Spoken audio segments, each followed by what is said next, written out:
Well, good evening and welcome back to Wednesday Night Live, coming to you from Pocatello, Idaho, in the beautiful Port Neuf Valley, gateway to the great Northwest. We're glad you could join us again this evening. We're going to try to cover a lot. One of the things we're certainly going to cover tonight is the upcoming election. So hang in there. You might want to take a few notes, and we'll see if we can if we can make just about everybody happy. But as I do every week at this time, I'd like to begin with a message to you from Compassion and Hope Pregnancy Center. As I've told you many times, and I will continue to tell you this, Compassion and Hope is just that. It is about compassion for unborn babies and their mothers, and hope for unborn babies and their mothers. Compassion and Hope is the antithesis, everything opposite of Planned Parenthood. Compassion and Hope is about life.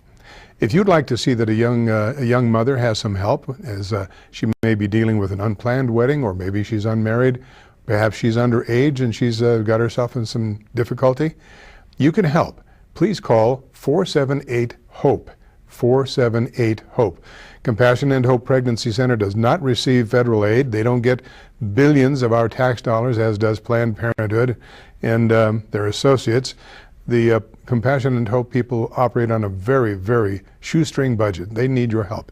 If you can help them financially or in any other way, please call them, 478-HOPE, and the area code for the entire state of Idaho is 208, Compassion and Hope Pregnancy Center. You'll show compassion and give someone else hope, and God will bless you, I'm sure. All right, last week, well, before I get that, let me just share this with you. My wife found this online, and I think it probably illustrates more than I could ever just how pernicious is the killing of unborn babies. Now, you can't see this. You'll see the child there.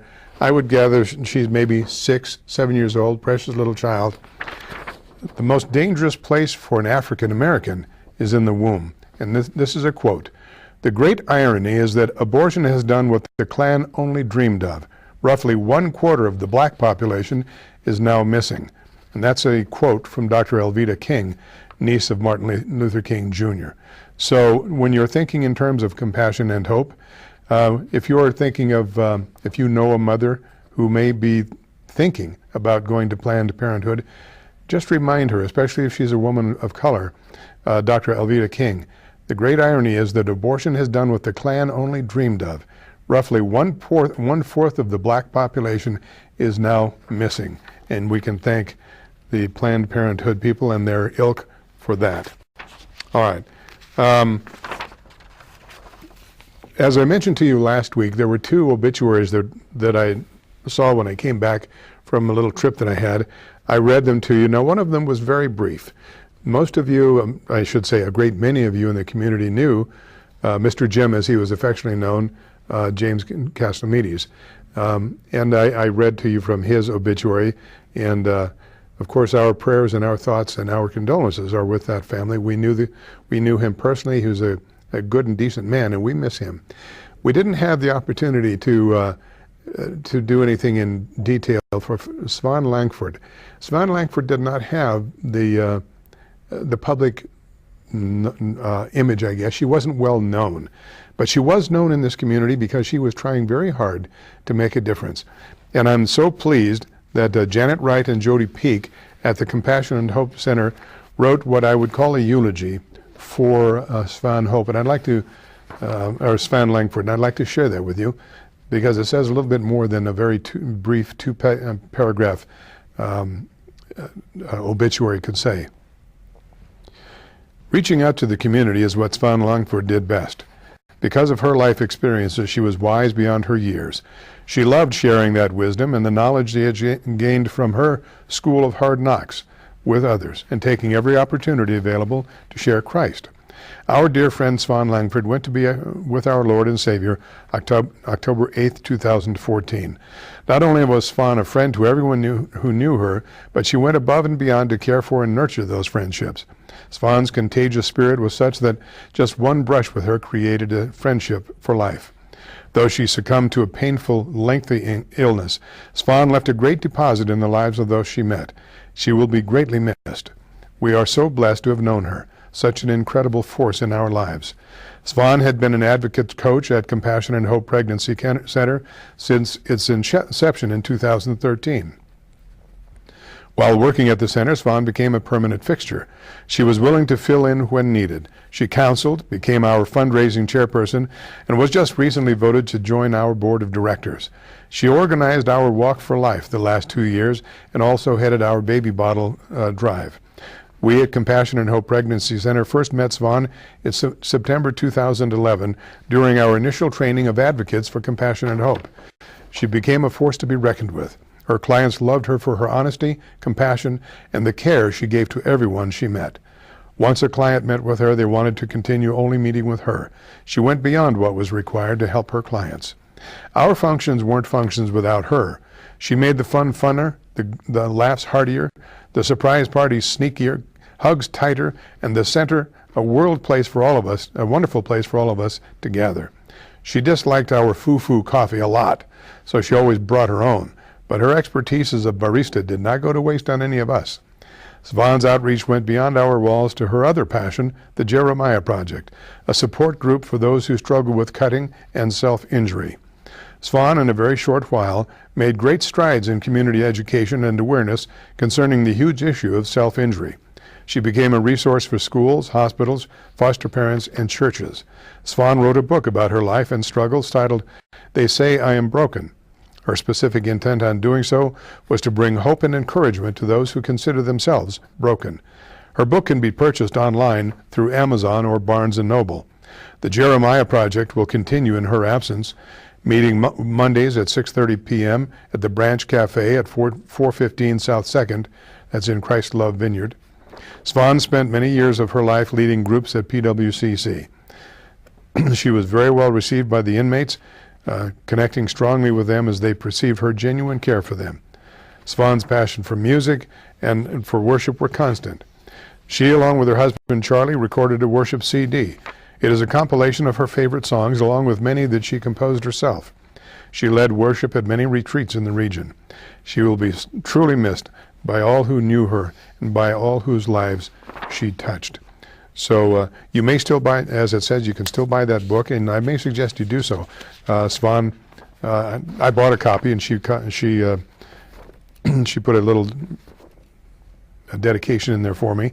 It's a very interesting and eye-opening book, and I suggest that you, if you have young children, teenagers, preteens, or if you're a lot of, okay, another party heard from.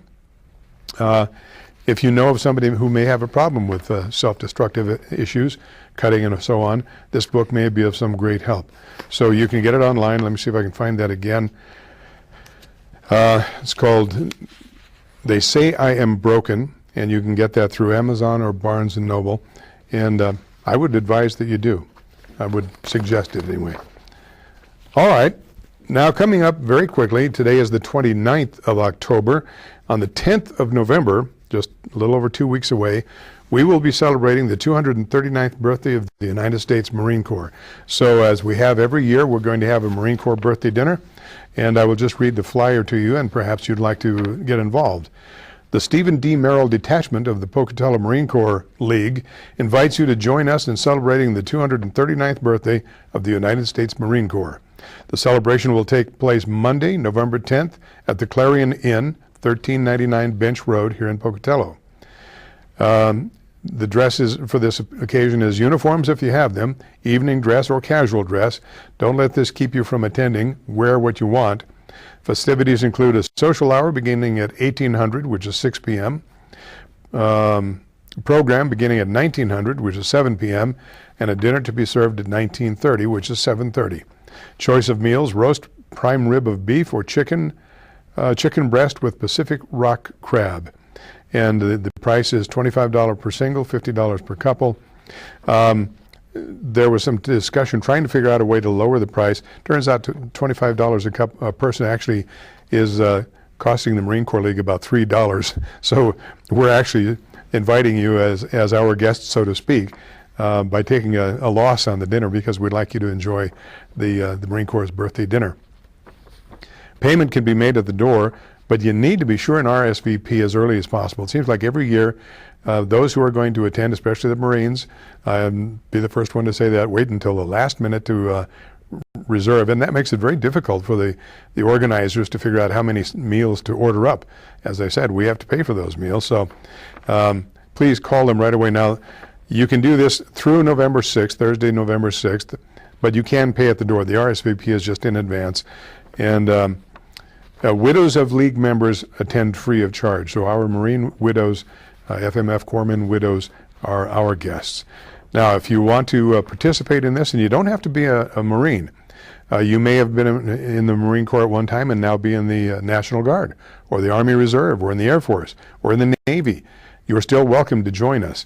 You don't even have to be in the military, truly, although you may feel a little like a fish out of water if you haven't been in one of the branches, but certainly in the Marine Corps. It's our birthday, and we're welcoming you. But, of course, keep in mind that it is the Marine Corps' birthday, and it's going to be Marine Corps-centric, if that's a proper use of that. 3 people that you need to contact, or any of these 3.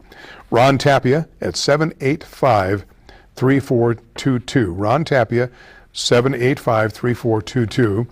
Or Bud Smalley at 221-7783. Bud Smalley at 221-7783.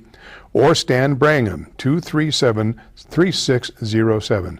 Stan Brangham at 237-3607.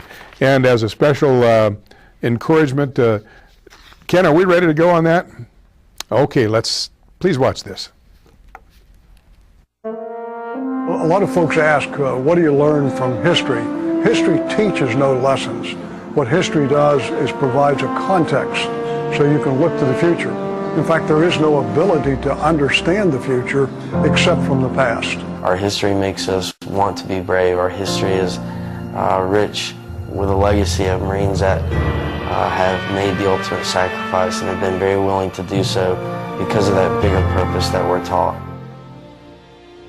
Happy birthday, Marines. On 10 November each year, wherever we are, we pause to celebrate the anniversary of our Corps and reflect on who we are, what we do, and why we do it. 70 years ago, when our predecessors paused to mark the anniversary of our Corps, they reflected back on a year of extraordinary combat in our amphibious drive across the Pacific. Despite the challenges and horrific conditions, Marines prevailed at places like Guam, Saipan, and Peleliu. On 10 November 1944, Marines look back with pride on their accomplishments, confident in their ability to meet future challenges. During the Pacific Campaign, Marines fought many hard-won battles. From 15 September to 27 November 1944, the 1st Marine Division fought a determined enemy, 10,000 strong, on the small volcanic island of Peleliu. I can remember, I don't think many of us slept the night before, anticipating a landing the next day. As usual, they feed you steak and eggs for breakfast, which is a terrible thing to do to you, because you're not used to it at all. When we went ashore, we got splashed several times with near misses. I was up on deck through the night, and I remember seeing a crossfire of anti-aircraft fire in the sky like this, and then all of a sudden it blistered into flames, and I saw my first airplane shot down. We were supposed to go in, and there was a Japanese airplane in there that crashed, and that was our pivot point. We were supposed to go in and pivot to the left and go north. We were in the middle of setting up a short defense to see which way we're going to go further north. When we got hit, it wasn't long after that when we found out that we were surrounded. If there was one thing, I believe, that is the highest honor for a Marine, it is the opportunity to fight alongside another Marine. And if you look back through our history and you study our history, that's one constant, and that's one thing that always stands out, and is the camaraderie and the spirit of the Corps and the brotherhood of being a Marine and never failing and always coming through mission accomplishment. A costly and controversial battle that would claim the lives of 1,252 Marines and nearly 11,000 of the enemy. In an environment of utmost savagery, the Marines prevailed. They were victorious because they were well prepared. They built mental and physical toughness. They were disciplined, and they trusted each other.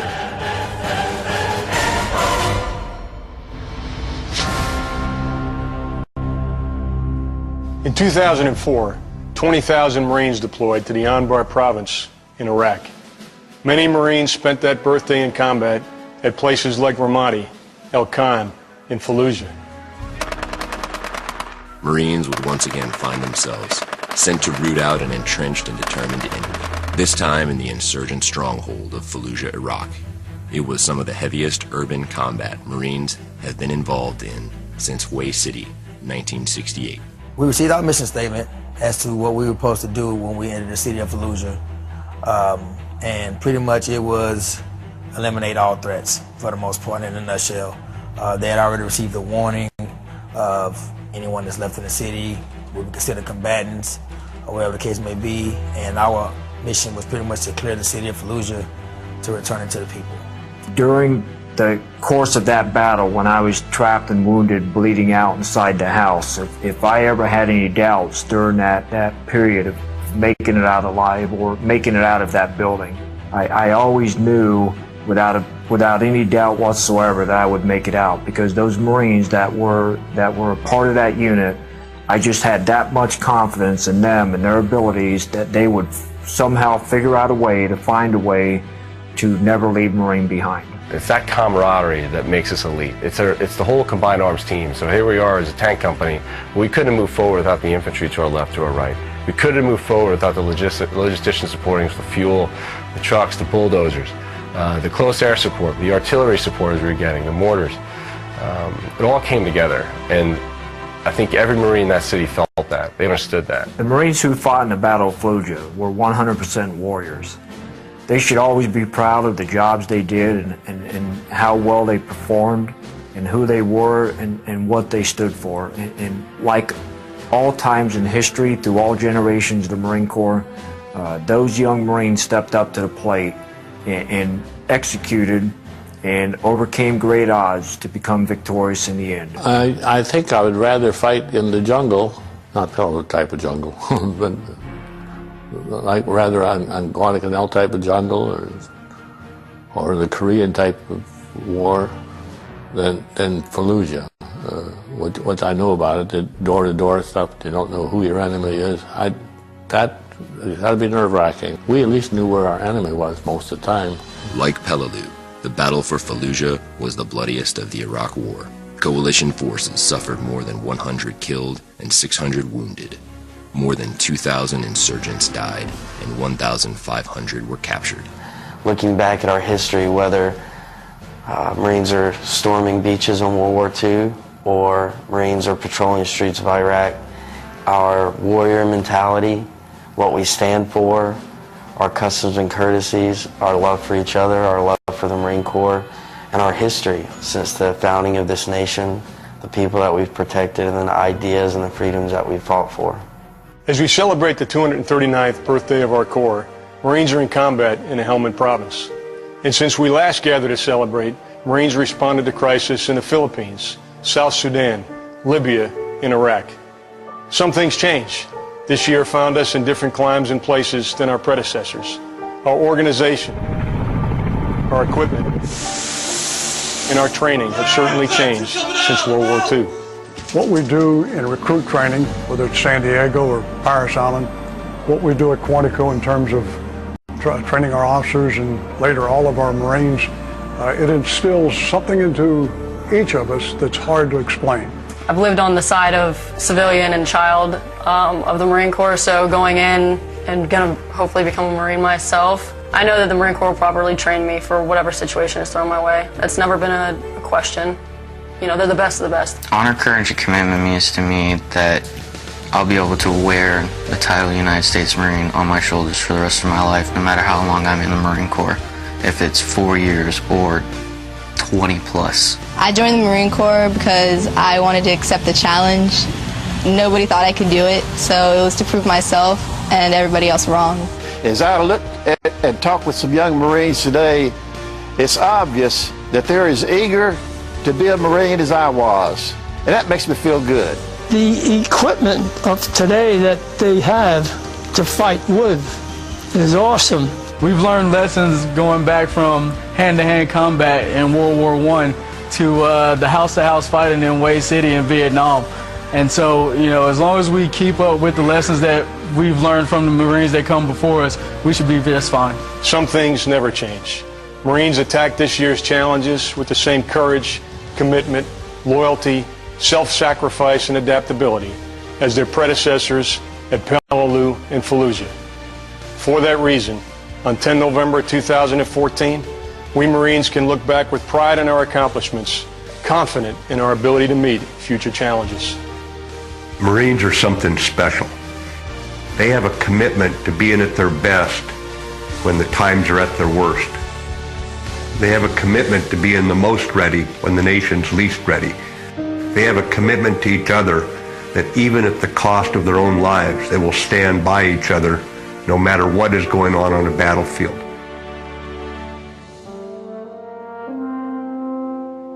We are going to continue to live hard, train hard, and fight hard, providing our nation the capability to contain crisis, fill the gap, or hold the line. And like yesterday, we are ready to leave tonight. Happy birthday, Marines, and Semper Fidelis.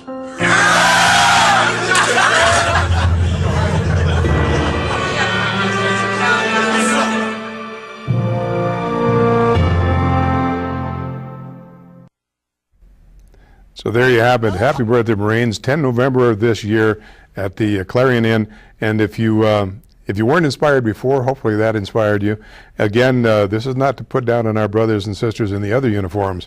We have the greatest admiration and respect for anybody who serves their nation honorably. But this is about the Marine Corps' birthday. And I hope that you'll take an opportunity to join us for our 239th birthday. Hoorah! All right, as I do every time, every week, I change horses in, not necessarily midstream, but I always change horses. I'm very eclectic, so we're going to kind of move off into the weeds here and cover some different things. Now, this is a very interesting. I got it as an email. It's going to be. It was sent to as a letter to the editor for the Idaho State Journal. I don't know if it's going to ever see the light of day or not, and perhaps you'll understand why. Because it's very honest, very succinct, very straightforward. And that doesn't always ring, especially around political time with the media. So let me just read this as I received it. And this has to do with the Coeur d'Alene Wedding Chapel issue. The issue of the Coeur d'Alene Wedding Chapel and that city's gay anti-discrimination ordinance is a clear example of people using that ordinance to bludgeon people who do not believe in gay marriage. The issue of public accommodation is raised. Is a wedding the same as a hotel room or a restaurant booth? Of course not. In those situations, the interchange is accommodation, bed or food, in exchange for money. A wedding is something totally different. As anyone who has made a wedding knows, that process involves interviewing numerous caterers, hall owners, bands, florists, until the couple has found vendors whose style and price meet their requirements. A couple that wants a classical quartet doesn't yell discrimination at a band that only offers rock and roll. The Hitching Post's website states, quoting, "At the Hitching Post, ordained ministers will marry you using a traditional religious ceremony," unquote. Any couple that is not looking for a traditional religious ceremony is warned up front that the Hitching Post isn't their place. A wedding performed by a religious leader is a sacred event. The purpose of sanctifying a marriage is to ask for God's blessings to be brought to the life of the couple. Temple marriage to an LDS couple does not mean using a Jewish temple. And a Jewish couple doesn't ask Father John at St. Joseph's Chapel to officiate. People of faith choose someone to officiate who will bring to the service the traditions and spiritual values to which they ascribe. They want blessings to be asked for someone who can sincerely request those blessings of God in the way that is most meaningful to the couple. So why would a gay couple insist that someone with a totally different spiritual belief marry them? After checking online, I've found numerous wonderful-sounding venues that could be rented in the Coeur d'Alene area, and there are many justices of the peace available to officiate. The only reason to make an issue out of this is to deny the owners their religious liberty and to put fear into the hearts of everyone who believes that marriage has always been and should remain a sacred bond between a man and a woman. The red herring in this issue is that Coeur d'Alene's Hitching Post is a for-profit place. For-profit is a legal status. Non-profit does not mean free, and it doesn't mean well-managed. Non-profit churches charge for the hall rental, and the minister expects to be paid. The big difference is that non-profits don't pay property and income taxes to support their communities, but for-profit businesses do. And that was, I thought, extraordinarily well written, very succinct and to the point. Hannah Geschlin wrote that. Hannah writes very rarely, but when she does, she always has something to say. And kudos, Hannah. That was very well done. Thank you so much. Well, as we said now, and now why did we go to that? Well, I'll give you a good idea. There was a letter to the editor on October 17th. Very brief, but it says, Professor H. Wayne Scow, September 21st, replays the broken record of the shady Christian past, the Crusades, the Spanish Inquisition, mistreatment of Jews, slavery, etc. Does he think we condone all that? Secularists often mention Adolf Hitler's membership in the Roman Catholic Church, but Hitler was certainly no Christian. So what would Scow suggest we do about the black marks on Christian history? Renounce our faith and rank up with the sole owners of knowledge? I'm reminded of the atheist philosopher Bertrand Russell when he wrote, I've often heard that religion makes men virtuous. So I am told. I've not noticed it. We should paraphrase that with, we have often heard that secular people can be honest, perfectly fine citizens. So we are told. We have not noticed that. And that was written by Terry Jacobson of Pocatello. And Terry, kudos. Well said. Now, why do I bring that up? Well, there was an event just very recently at the First Congregational Church on, what is that, on Grant Avenue? And I think it's on Grant. Well, I'll just read to you the invitation that went out for this. See, on Friday, October 27th at 7 p.m., Pocatello Unitarian Universalist Fellowship, PUUF, I always get it confused, and First Congregational UCC will show the PBS documentary titled Not in Our Town. This is a story about how the community of Billings, Montana united in response to white supremacist actions against Native Americans, African Americans, and Jews. 10,000 window menorahs after a rock was thrown through a Jewish boy's window because he had a menorah displayed. At the conclusion of the viewing, there will be an opportunity for discussion with Dr. Shane Gleason from ISU's Political Science Department about the documentary and how what it presents might relate to our evolving community.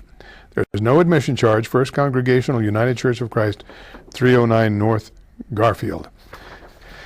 All right, now, what's significant about that? Well, I don't have to tell you that PUUF, Pocatello United Unitarians or Unitarian Universalist Fellowship, and UCC, United Congregational Church, are extreme leftist activists in the social fabric of Pocatello, and I suppose everywhere else where they have one of their churches. And true to their usual way of doing things, they decided to make an event out of what was a piece of information that we would all find useful to us, something that I believe most of us in this community would agree with what happened in Billings, Montana.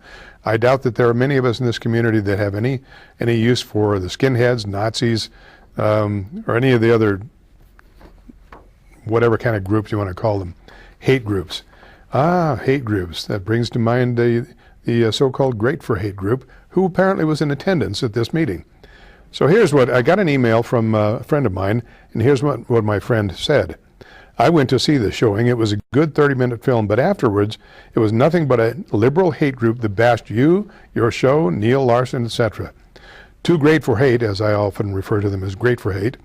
Too Great for Hate was there, MKA. I don't really know what MKA is. And a man from the Rotary Club said he would put pressure in the ISJ publisher to not print stuff from certain people. I think they were speaking of Lance Earl, ? Not sure if I got that right. Also, a Muslim professor at ISU, Daniel, I looked at this, and I believe this is Daniel Hummel, who is General Secretary of Islamic Society of Eastern Idaho, came with a Muslim man who is the husband of the Muslim woman who was verbally attacked in Chubbuck, and how they're moving forward on a restraining order against the man who they have apparently identified. It was so pro-gay marriage, pro-non-discrimination ordinance supportive, Muslim supported, that I wanted to leave. I felt really uncomfortable at all the hatred and leftist activism I was surrounded by. Some young male ISU constitutional law professor who was from Ohio, he said, was the speaker after the show, and he too voiced his leftist leanings and was the first to bring up your name, me, in particular, and your show. Well, I find that very interesting because what do we hear all the time from the Too Great for Hate people, the UCC people, the PUUF people, Fair Pocatello, any of these extremist, liberal, progressive, however you want to label them. And labels are only for the sake of convenience. They don't really have any necessary meaning. All of these self-righteous, self-appointed saviors of society they're always using the word tolerance, unless it comes to tolerating what they don't like.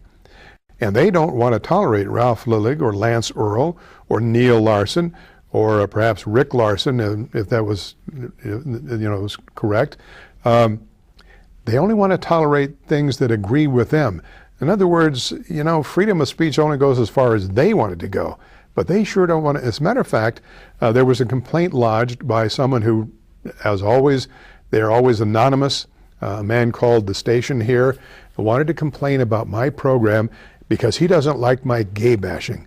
Well, now what exactly does that mean? Does gay bashing mean that if I bring information to you about what's happening in the homosexual community, that I'm bashing the community?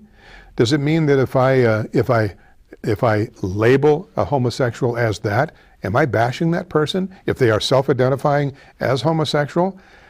I don't call anybody names. I don't throw stones. I bring you news. I bring you information. I bring a certain perspective, and it certainly isn't the same as PUUF, the Unitarian Universalist and the Congregationalist and the Great for Hate people. It's much different from theirs. But I don't call names, and I don't bring you anything that I can't bring to you factually and with evidence of the truth of the matter. So what does he mean when he says that he's tired of my gay bashing? Does that mean actually that he's really tired of there being any voice contrary to the LGBTQ agenda in this or any other community? I suspect that's what it means.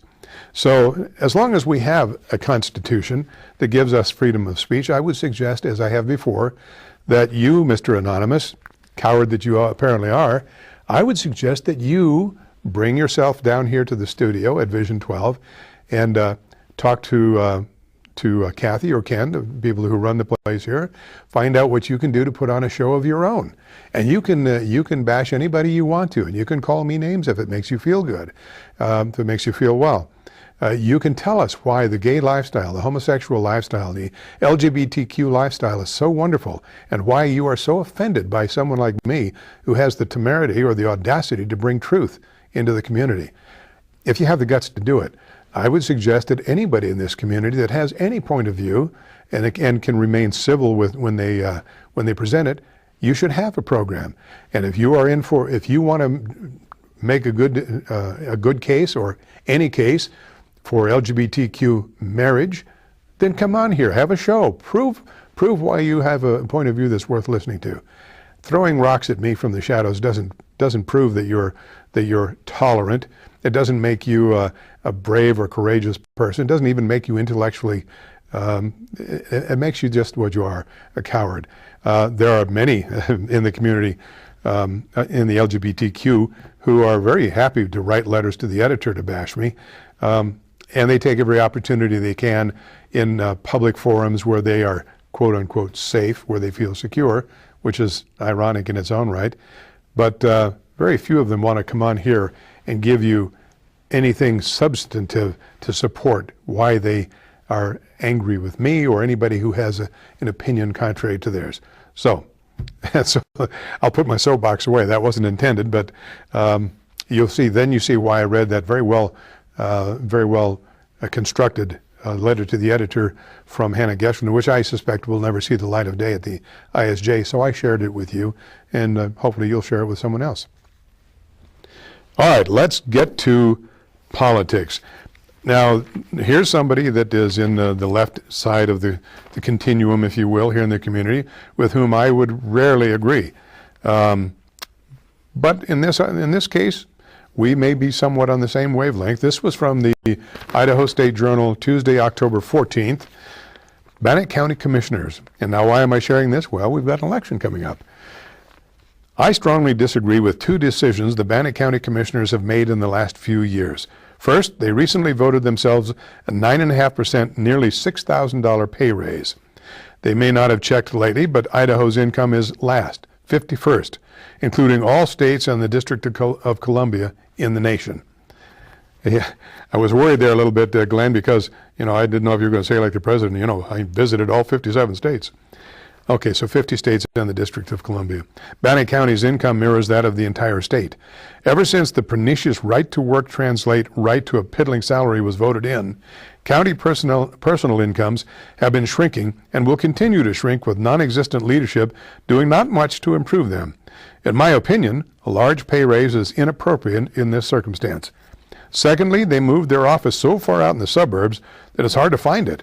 The commissioners serve at the pleasure of the voting public, but they are not where most Bannock County officials conduct business. They should be where they can be located, so a quick question can be asked or a suggestion made. This is not currently the case. I believe Bannock County has had enough of business as usual.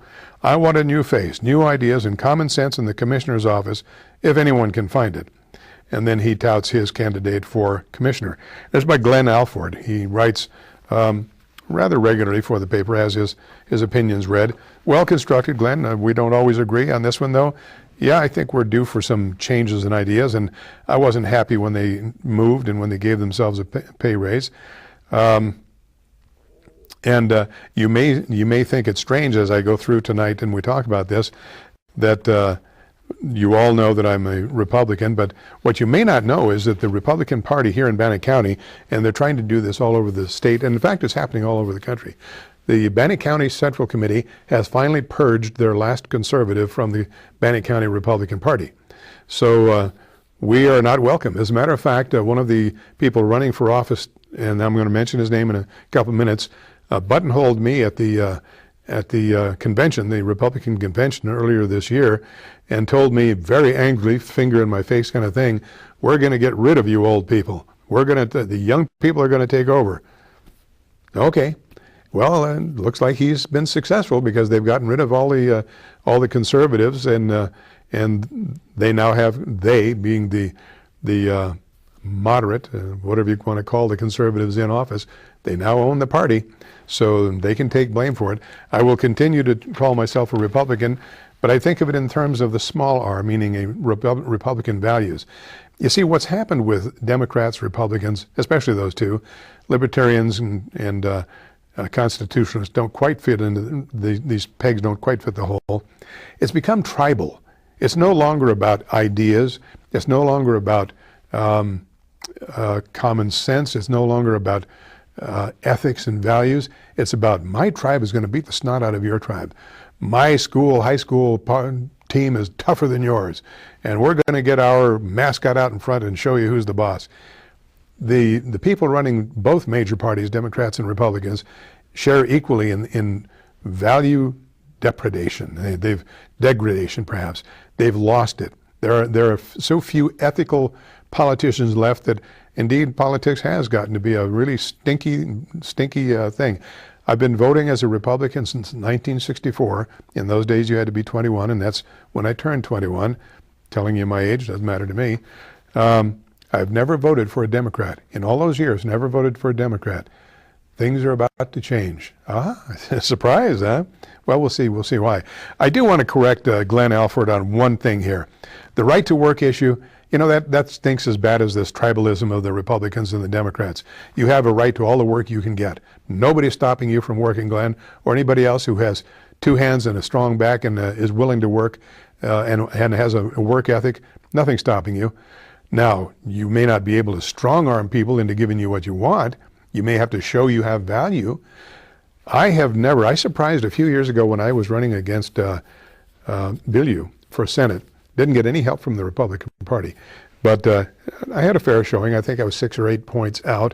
Considering that she was entrenched and her husband had been entrenched for 30 years, that actually was a pretty good showing. No sour grapes here.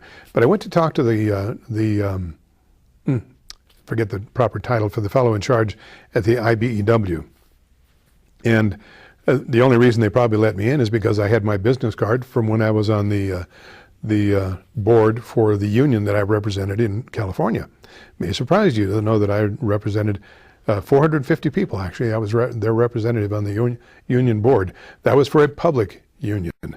And with the right to work thing, I believe, addresses the private sector, the carpenters, the plumbers, the brick masons, the wallboard guys, all, you know, the guys that build the homes and build the cars and all that. There's a difference, and I am not a strong advocate of public unions.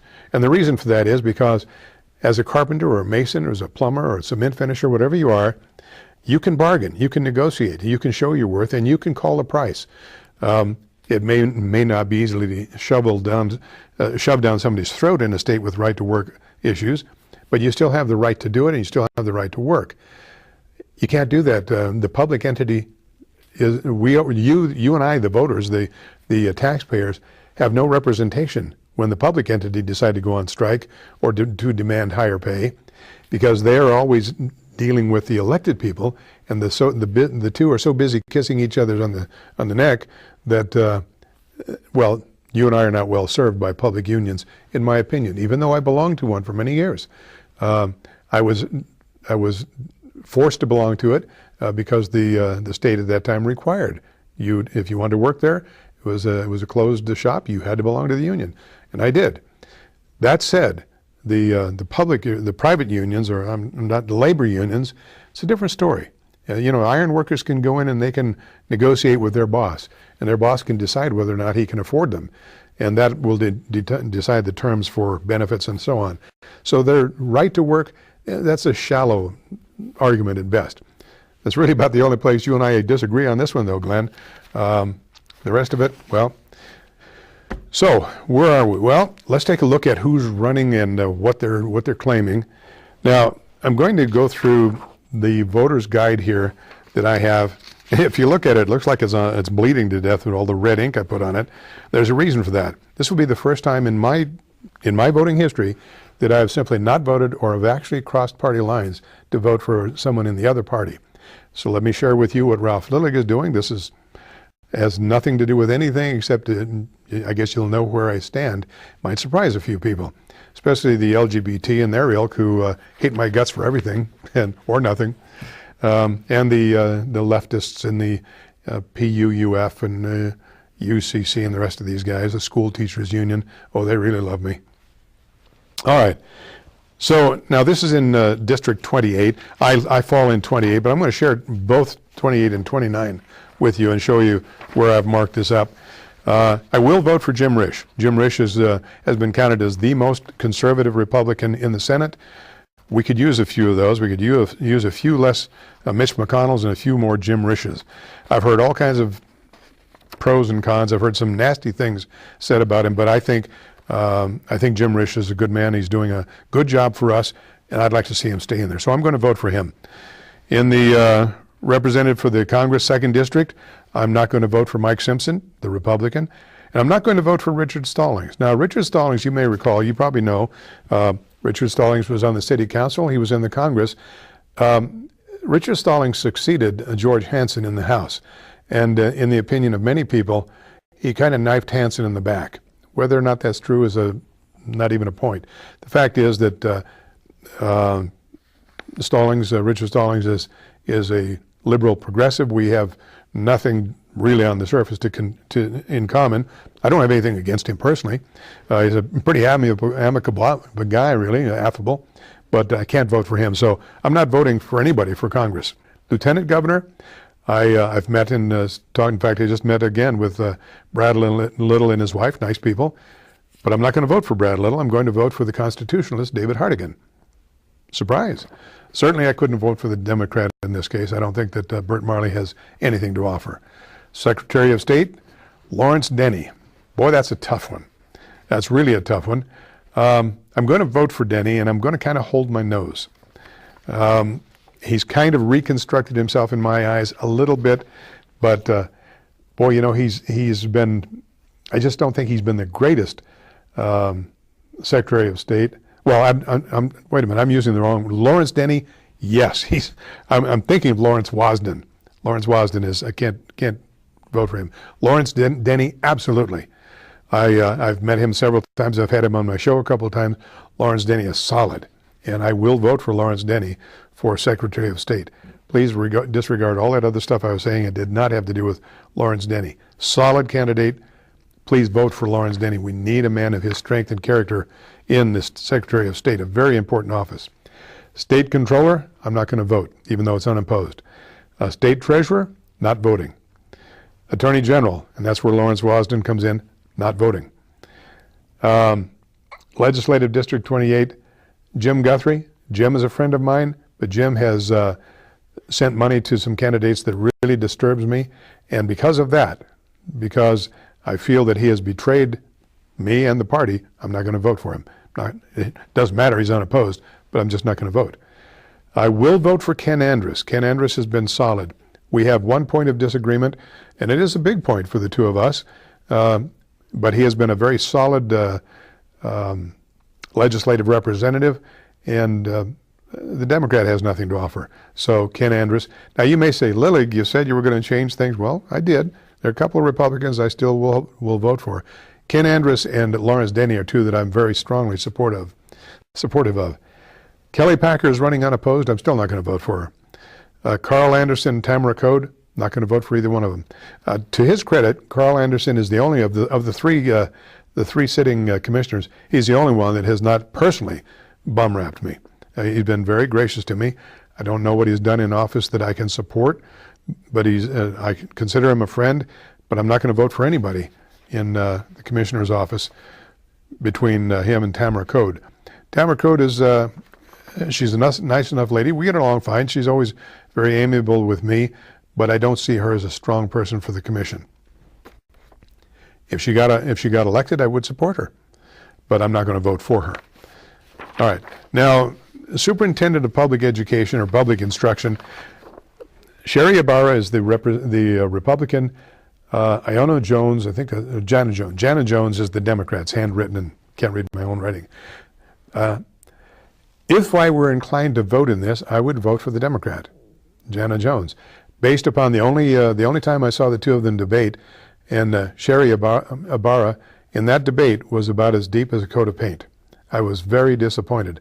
I expected more. She has been missing in action for an awful lot of this campaign. How can I vote for her? I don't care if it says Republican after her name. She has shown me no reason to vote for her. I won't vote for Jana Jones, although I will say, if she becomes the Superintendent of Public Instruction, I certainly wish her no ill, and I hope she will do a good job. When I saw the debate between her and Ibarra, she walked away with that debate. She certainly won it, in my opinion. So I won't be voting for that one. County Commissioner Steve Hadley, I have no need for him, have no love for him, won't vote for him. Clerk of the District, Robert Pilecki.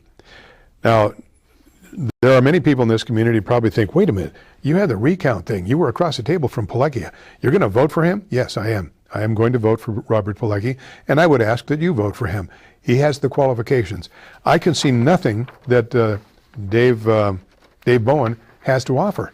As a matter of fact, his one triumphal moment, and I don't know if it was intended as tongue-in-cheek, knowing him, I think he was being honest, at the League of Women Voters, I almost said Vipers, the League of Women Voters, when asked what he would be able to do or what he would bring to his role as the county clerk when it comes to the judiciary, his response was, I've watched every single event, every single episode of Perry Mason.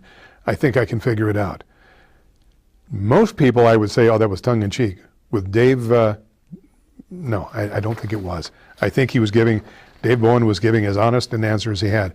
He has nothing that qualifies him to be the county clerk, which is the second biggest, or maybe the first biggest office in the whole county, one of the most important offices in the county. Robert Pilecki has been handling it for almost a year now.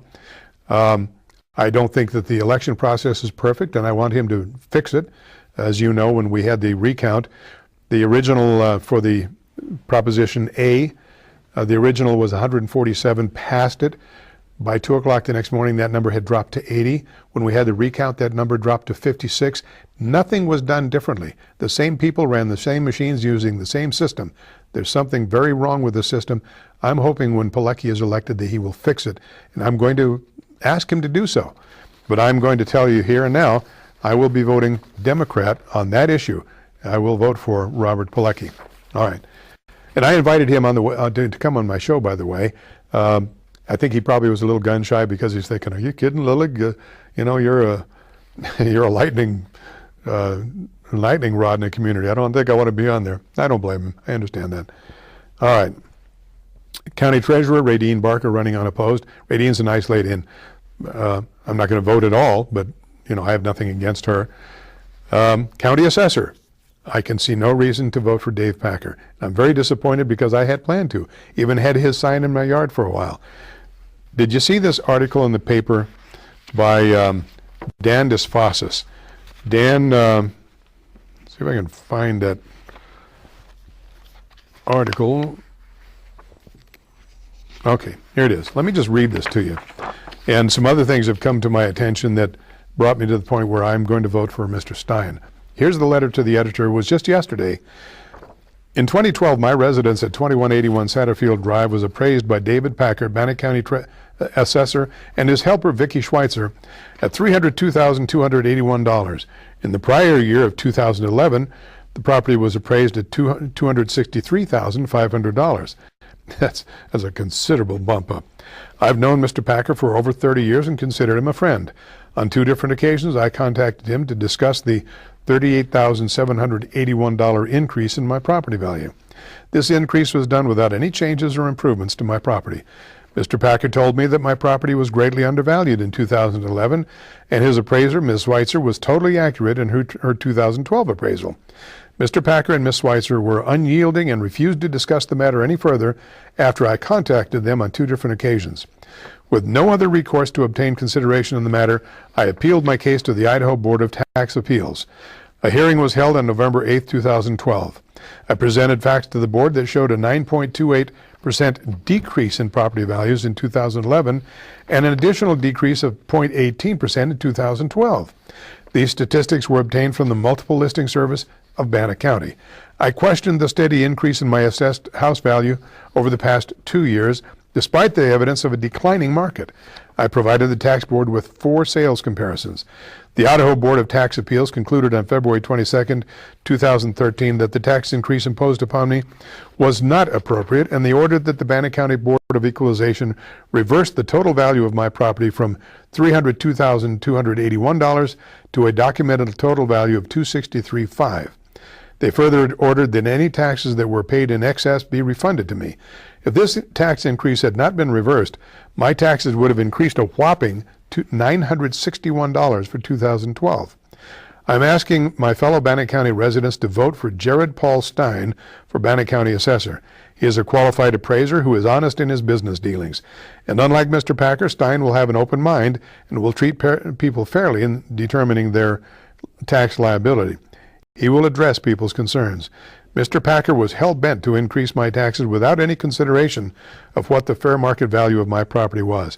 And that's Dr. Dan Desfossis of Pocatello.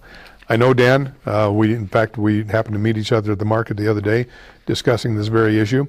But there was another issue that I won't share with you that came up that put the capstone on me. And as I said, I'd had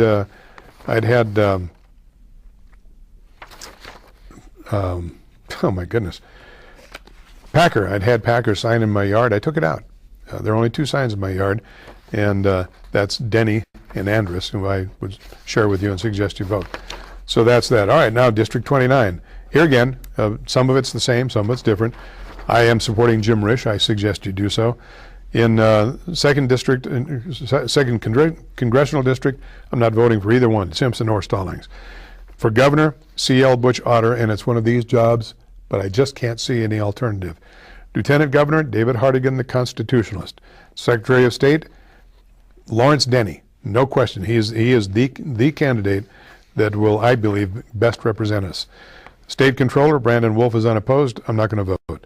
State Treasurer, Ron Crane, the Republican, Deborah Silver, the Democrat. I'm not going to vote. Attorney General, I'm not going to vote.